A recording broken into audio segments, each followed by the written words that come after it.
আসসালামু আলাইকুম। আশা করি সবাই ভালো আছেন। এই মহামারী পরিস্থিতিতে আল্লাহ তাআলা সবাইকে ভালো রাখুক, সুস্থ রাখুক এই আশা কামনা করছি। সাথে আছি সাইদুল ইসলাম।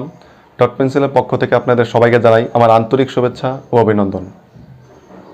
এখন আমি যে বিষয়টি নিয়ে আলোচনা করব সেটি হচ্ছে ডেসিমেল থেকে হেক্সাডেসিমেল নাম্বারে রূপান্তর, conversion of decimal two hexadecimal number system.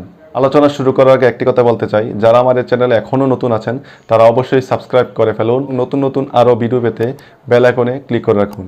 আর যারা অলরেডি সাবস্ক্রাইব করে ফেলেছেন তাদের সবাইকে থ্যাংক ইউ সো মাচ। তাহলে প্রথমে একটা এক্সাম্পল দিয়ে শুরু করা যাক। 870 একটি ডেসিমেল নাম্বার, যাকে বলা হয়েছে হেক্সাডেসিমেলে রূপান্তর করতে। তাহলে আমরা এখন করব 870। তাহলে যেহেতু হেক্সাডেসিমেল রূপান্তর করতে বলছে, তাহলে হেক্সাডেসিমেলের বেস নাম্বার হচ্ছে 16। আমরা 16 দিয়ে কী করবো, ভাগ করব। 870 একটা পূর্ণ সংখ্যা, তাহলে আমাদের হেক্সাডেসিমেলের বেস দ্বারা আমাদের ভাগ করব। 16 দিয়ে 870কে যদিও ভাগ জানা কাছাকাছি যায়, যদি 16 দিয়ে আমরা 54কে ভাগ করি, 54কে 16 দিয়ে আমরা যদি গুণ করি তাহলে হচ্ছে আমাদের 864। তাহলে আমাদের অবশিষ্ট থাকতেছে, যেহেতু 870 আমাদের 16 দিয়ে 54কে গুণ করা হয় 864, তাহলে আসে হলো 870, অবশিষ্ট থাকবে 6। তাহলে এখন আবার 16 দিয়ে এটাকে ভাগ করব। 16 দিয়ে এটাকে ভাগ করলে হচ্ছে 3 16 48 হচ্ছে, 54 যেহেতু যাচ্ছে না কাছাকাছি যাচ্ছে 3 16 48, তাহলে আমাদের অবশিষ্ট থাকতেছে 6। আবার 16 দিয়ে ভাগ করবো, যেহেতু এটা 3 ছোট হয়ে গেছে 16 থেকে, তাহলে 16 দিয়ে 0 গুণ করবো, 16 0 0, তাহলে এখানে এই 3টা এখানে চলে আসবে। তাহলে যেহেতু এটা একটা পূর্ণ সংখ্যা, তাই আমাদের নিচ থেকে নাম্বারটা ধরতে হবে 366। তাহলে হেক্সাডেসিমাল নাম্বারটা হচ্ছে 366। এর আগের অঙ্কটি ছিল আমাদের পূর্ণ সংখ্যার ডেসিমাল নাম্বার, এখন হচ্ছে ভগ্নাংশের ডেসিমাল নাম্বার। তাহলে আমরা ভগ্নাংশের ডেসিমাল নাম্বারটি লিখি 850.850। হেক্সাডেসিমাল নাম্বারের বেস নাম্বার দিয়ে আমরা কী করব, গুণ করব। তাহলে গুণ করব 16 দিয়ে। যদি 16 দিয়ে এটাকে গুণ করি তাহলে হচ্ছে আমাদের 13.60। তাহলে এই দশমিকের মানটা এখানে আসবে, ভগ্নাংশের মানটা এখানে আসবে, আর এই পূর্ণ সংখ্যাটা আমাদের সাইডে চলে আসবে। তবে একটু মনে রাখতে হবে 13 হেক্সাডেসিমাল নাম্বার 13 আমরা সরাসরি লিখতে পাই না। এই 13-এর একটা নির্দিষ্ট প্রতীক রয়েছে, 13কে প্রকাশ করা হয় ডি দ্বারা, তাহলে ডি। তাহলে এখন আবার 0.60 দ্বারা 16কে গুণ করব, 9.60, তাহলে 0.60 এখানে লিখবো, দশমিক ভগ্নাংশ মানটা এখানে লিখবো, আর পূর্ণ সংখ্যাটা আমরা বাম পাশে সাইডে লিখবো।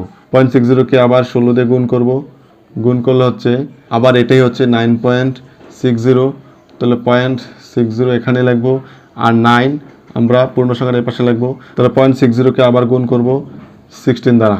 একটু খেয়াল করি, এই 0.60কে 16 দ্বারা গুণ করার প্রসেসটা বারবার চলতেছে, এটা বারবার আর করার দরকার নেই।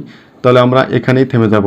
তাহলে আমাদের হেক্সাডেসিমাল নাম্বারটা হবে, উপর থেকে আমরা ধরবো, নাম্বারটা হবে D99। তাহলে আমাদের হেক্সাডেসিমাল নাম্বারটা হবে .D99 dot dot dot dot dot দিতে হবে অবশ্যই, কারণ প্রসেসটা আমাদের একেবারে থেমে যায়নি, এটা চলতেছে। লাস্ট একটা এক্সাম্পল করব যে 934,934.408 একটি ডেসিমেল নাম্বার দেওয়া আছে, যাকে হেক্সাডেসিমাল নাম্বারে রূপান্তর করতে বলা হয়েছে। তাহলে এখন আমরা আগে 934কে পূর্ণাংশটাকে আমরা হেক্সাডেসিমালে নেই। 934 এটাকে ভাগ করব 16 দ্বারা।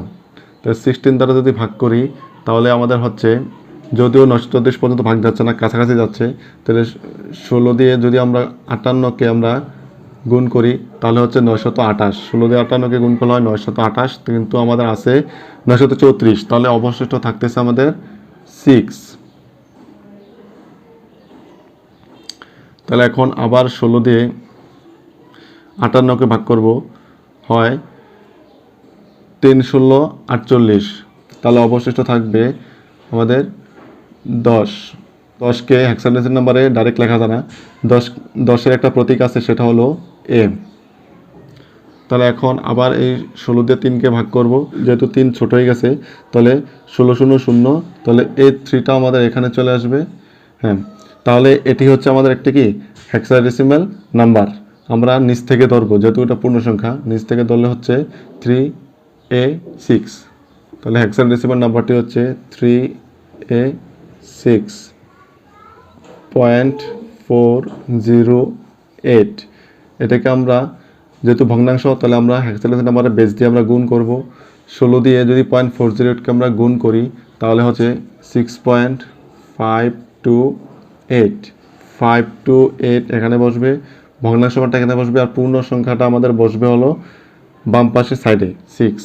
তাহলে 0.528কে আমরা যদি আবার 16 দিয়ে গুণ করি তাহলে গুণ করলে হচ্ছে 8.448, তাহলে 0.448 ভগ্নাংশটা নিচে বসবে আর পূর্ণ সংখ্যাটা বাম পাশে আমাদের সাইডে থাকবে 8। তাহলে আবার 16 দিয়ে গুণ করব, 16 দিয়ে গুণ করলে হচ্ছে 7.168, তাহলে 0.168 আমরা এখানে বসাবো আর পূর্ণ সংখ্যাটা আমাদের বাম পাশে বসবে। 0.168কে আবার 16 দিয়ে গুণ করব, গুণ করলে হচ্ছে 2.688, তাহলে 0.688 এখানে বসবে, নিচে বসবে আর 2 পূর্ণ সংখ্যাটা বসবে আমাদের বাম পাশে। তাহলে এখন এখানে দেখা যাচ্ছে যে প্রসেসটা আমরা যতই গুণ করতেছি ততবারই কি এটা বাড়তেছে, এটা আর জিরো হচ্ছে না, তাই আমাদের প্রসেসটি এখানেই আমরা থেমে যাব। তাহলে আমাদের হেক্সাডেসিমাল নাম্বারটি হবে, যেহেতু এটা ভগ্নাংশের মান তাই আমাদের উপর থেকে ধরতে হবে। হেক্সাডেসিমাল নাম্বারটা হলো 6872। তাহলে আমাদের হেক্সাডেসিমালের দশমিকের ভগ্নাংশের মানটা হলো 6872 ডট ডট ডট থাকবে, যেহেতু এটা আমাদের প্রসেসটা শেষ হয়নি। তাহলে এটাই হচ্ছে আমাদের একটি হেক্সাডেসিমাল নাম্বার। বোর্ডে একটু লক্ষ্য করি যে আমি এখানে 4টি এক্সাম্পল দিয়েছি, এই 4টি এক্সাম্পল তোমরা বাসায় অবশ্যই নিজে করবে এবং খুব শীঘ্রই আমার কমেন্ট বক্সে উত্তরগুলি লিখে পাঠাবে, আমি আশা থাকবো।